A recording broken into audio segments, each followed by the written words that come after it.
మీరందరూ సహకరించండి, మీరందరూ ఆలోచన చేయండి. నేను రాష్ట్ర నలుమూలలో తిరిగినా ఈ శాసనసభ నియోజకవర్గంలో మీకు అండగా తిరుపతి రెడ్డి గారు ఎప్పుడు అందుబాటులో ఉంటాడు.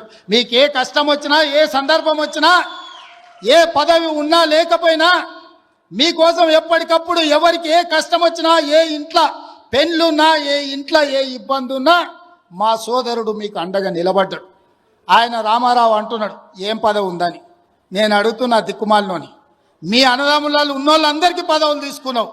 ఆయన నీ సడ్డకుని కొడుకుకి రాజ్యసభ తీసుకున్నావు, నీ చెల్లెల్ని ఎంపీగా ఓడగొడితే ఎమ్మెల్సీ తీసుకున్నావు, నువ్వు మంత్రి తీసుకున్నావు, నీ మా బావ మంత్రి తీసుకున్నావు, నీ నాయన ముఖ్యమంత్రి తీసుకున్నావు, నీ ఇంటిలి పదవులు తీసుకున్నారు. కానీ మేము ఏ పదవి తీసుకోకుండా ప్రజలకు సేవ చేస్తే దాన్ని కూడా తప్పు అంటున్నారు.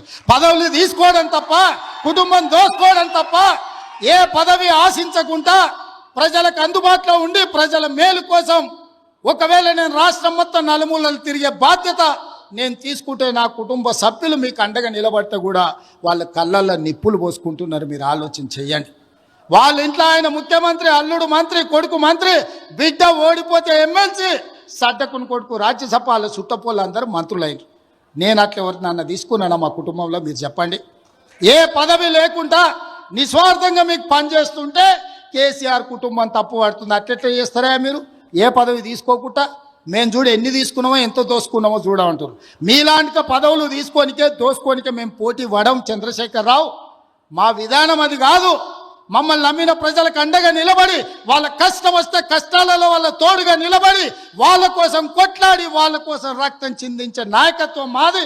మిమ్మల్ని నమ్ముకున్న వాళ్ళని మోసం చేసి దోసుకునే నీతి మీది. మీకు మాకు తేడా ఉంది. మేము మీలాక కాదు.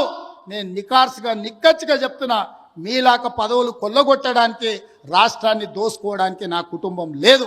నా కుటుంబం నాకు మీరు ఆశీర్వదించే అవకాశం ఇచ్చినందుకు మీకు అండగా నిలబడాలని సమయం ఇస్తున్నారు.